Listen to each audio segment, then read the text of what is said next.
सन 1962 में Pakistani cricket team के दौरे इंग्लैंड को कारकर्दगी के एतबार से पाकिस्तानी क्रिकेट की तारीख के इंतहाई मायूस कुन दौरे के तौर पर याद रखा जाता है। इस दौरे में पाकिस्तानी क्रिकेट टीम के कप्तान जावेद बर्की थे। पाकिस्तानी टीम 5 टेस्ट मैचों की सीरीज 4-0 से बुरी तरह हार गई थी। खिलाड़ियों की गैर तसल्लीबख्श कारकर्दगी और फास्ट बॉलर का अनफिट हो जाना शिकस्त के अमूमी असबाब के तौर पर बयान किए गए हैं, लेकिन इस दौरे से कबल कुछ ऐसी बातें हो चुकी थीं जो इस दौरे में टीम की कारकर्दगी का पेशे खैमा साबित हुई। सन 1961 में पाकिस्तानी क्रिकेट टीम जब इंडिया के दौरे से वापस आई तो टीम के मैनेजर डॉक्टर जहांगीर खान की रिपोर्ट सामने आई, जिसमें कप्तान फजल महमूद का जिक्र अच्छे अल्फाज में नहीं था। इसी साल जब इंग्लैंड की टीम टेडेड की क़यादत में पाकिस्तान आई तो पाकिस्तान क्रिकेट बोर्ड ने इम्तियाज अहमद को क़यादत सौंप दी, लेकिन जब इंग्लैंड के दौरे का वक्त करीब आया तो हैरान कुन तौर पर सीनियर क्रिकेटर हनीफ मोहम्मद और इम्तियाज अहमद की मौजूदगी में कुरा फाल जावेद बर्की के नाम निकला, जो 24 साल की उम्र में एक नौजवान क्रिकेटर थे और उन्होंने सिर्फ 8 टेस्ट मैच खेल रखे थे। जावेद बर्की ने अपने एक इंटरव्यू में कप्तान बनाए जाने के बारे में कहा था कि इम्तियाज अहमद, हनीफ मोहम्मद और उन्हें पाकिस्तान क्रिकेट बोर्ड ने मीटिंग के लिए बुलाया था। उन्होंने मजीद कहा, सिलेक्शन कमेटी के तकरीबन तमाम अरकान सीनियर ब्यूरोक्रेट्स थे जिन्होंने फैसला किया कि वो टीम की क़यादत करेंगे। चूंकि वो खुद एक जूनियर सिविल सर्वेंट थे, लिहाजा इनके लिए इनकार करना मुमकिन न था। उन्होंने अपने कप्तान बनाए जाने के बारे में जो जवाब पेश किया था वो ऑक्सफोर्ड यूनिवर्सिटी की तरफ से खेल रहे थे, लिहाजा पाकिस्तान क्रिकेट बोर्ड का ख्याल था इनका ये तजर्बा टीम के काम आएगा। जावेद बर्की के वालिद लेफ्टिनेंट जनरल वाजिद अली बर्की साबिक सदर अयूब के काबिल इत्मीनान साथी थे। तारीख की किताबों में दर्ज है कि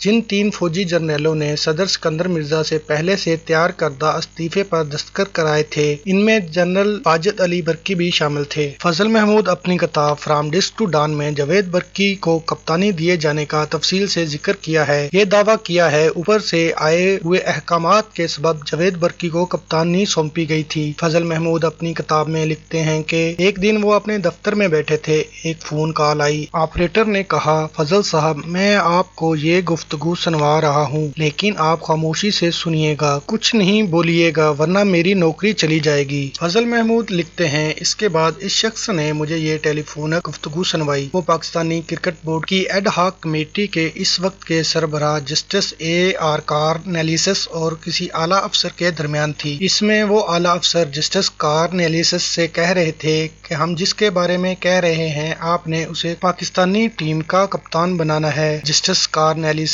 का जवाब था, सर आप फिक्र ना करें। आवाज आई, फजल महमूद का क्या होगा? जवाब दिया गया, इसका हम ख्याल रख लेंगे। फजल महमूद ने अपनी किताब में मजीद लिखा, ये गुफ्तगू सुनकर उनका खून खोल उठा था, वो कई रातों तक सो ना सके। फजल महमूद ने लिखा है कि जब इंग्लैंड के दौरे में पाकिस्तानी टीम पे दरपे शिकस्त से 2-4 हुई तो पूरे मुल्क में इन्हें इंग्लैंड भेजने की सदाएं बुलंद होने लगी। अखबारात में कॉलम और मज़ामीन लिखे गए। पहले तो क्रिकेट बोर्ड ने इस पर तवज्जो न दी, लेकिन फिर एक दिन इन्हें पैगाम मिला कि पाकिस्तान क्रिकेट बोर्ड के सरबराह जस्टिस कार्नेलिस इनसे मिलना चाहते हैं, तो वो उनसे सुप्रीम कोर्ट में इनके चैम्बर में मिले। जस्टिस कार्नेलिस इस वक्त पाकिस्तान के चीफ जस्टिस भी थे। फजल महमूद के मुताबिक जस्टिस कार्नेलिस ने जब उनसे कहा कि आप इंग्लैंड जाकर टीम में शामिल हो जाएं, तो वो हैरान रह गए, क्योंकि उन्होंने ही आला हकाम को इन्हें क्रिकेट से दूर रहने के बारे में यकीन दहानी कराई थी। अब वो उनसे टीम में शामिल होने की दरख्वास्त कर रहे हैं। फजल महमूद ने लिखा है कि उन्होंने जवाब दिया कि वो प्रैक्टिस में नहीं है, लिहाजा इनके लिए ये मुमकिन नहीं। जस्टिस कार्नेलिस बहुत शर्मिंदा थे और उन्होंने इनसे माजरत भी की और कहा पाकिस्तानी टीम को आप हजीमत से बचा लें। फजल महमूद ने अपनी किताब में जस्टिस कार्नेलिस के बारे में जो भी लिखा था वो इसलिए भी हैरान कुन है कि जस्टिस कार्नेलिस को आम तौर पर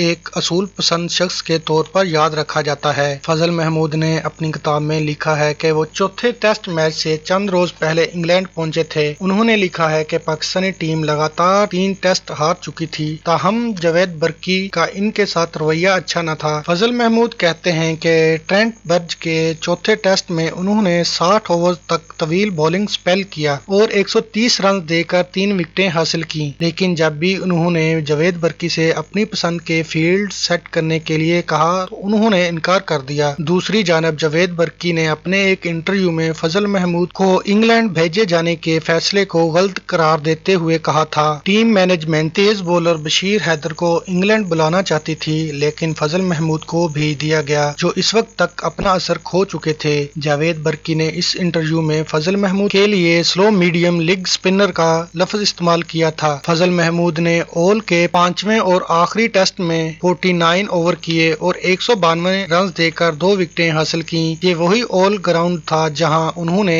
1954 کے ٹیسٹ میں 12 وکٹیں لے کر پاکستان کو تاریخی جیت سے ہمکنار کیا تھا، لیکن اس وقت کے اور اب کے فضل محمود میں واضح فرق آ چکا تھا۔ اس بار نہ پاکستان جیتا اور نہ ہی آل کی بالکونی کے نیچے شائقین جمع ہوئے، جن کے پرجوش نعروں کا فضل محمود ہاتھ ہلا کر جواب دیتے تھے۔ اس طرح فضل محمود خاموشی کے ساتھ کرکٹ کی دنیا کو الوداع کہہ گئے۔